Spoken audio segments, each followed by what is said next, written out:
Komputer merupakan sebuah teknologi yang hampir digunakan dalam segala bidang pekerjaan. Contohnya seperti bidang pendidikan, kedokteran, pertahanan, dan masih banyak lagi. Namun, bagaimana sih sejarah dari komputer itu sendiri? Dalam perkembangannya, komputer sendiri memiliki 5 generasi yang berbeda. Dimulai pada tahun 1940, komputer bernama Z3 berhasil diciptakan oleh seorang ilmuwan Jerman bernama Konrad Zuse. Komputer ini digunakan untuk mendesain aerodinamika pesawat tempur Jerman. Namun sayang, komputer tersebut hancur akibat serangan bom sekutu. Beralih ke pihak sekutu, pada tahun 1943, sebuah komputer bernama Colossus berhasil diciptakan oleh Tommy Flowers. Komputer besar ini dapat meretas strategi perang Jerman hanya dalam hitungan jam.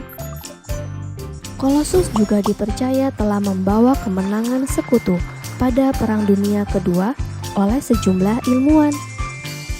Mulai dari sinilah banyak perusahaan yang akhirnya ikut mengembangkan teknologi komputer.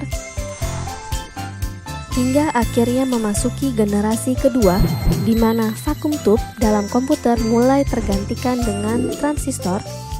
Komputer pertama yang menggunakan teknologi transistor ini bernama Univac Clark, yang difungsikan untuk simulasi hidrodinamika senjata nuklir. Namun seiring berjalannya waktu, peneliti menemukan kelemahan dari transistor yang dapat merusak komponen dalam komputer. Dan pada generasi ketiga terciptalah semikonduktor sebagai sebuah solusi yang dibuat oleh Robert Noyce.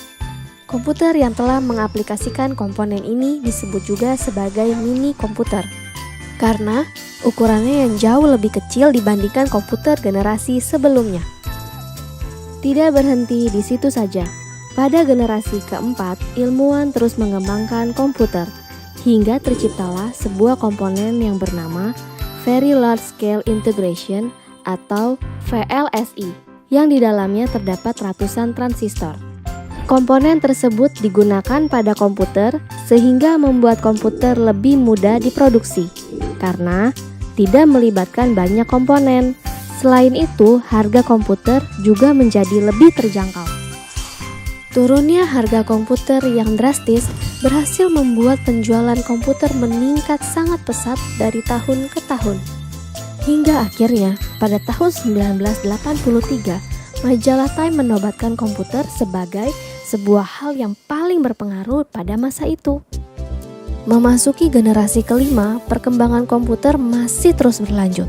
Hebatnya lagi, sekarang para ilmuwan sedang mencoba mengembangkan komputer yang dapat memiliki pikiran layaknya manusia. Dan mungkin komputer-komputer dalam film fiksi pun bisa terrealisasi dalam kehidupan kita nantinya. Itulah sejarah dari perkembangan komputer. Semoga informasi tadi bermanfaat ya. Sampai jumpa.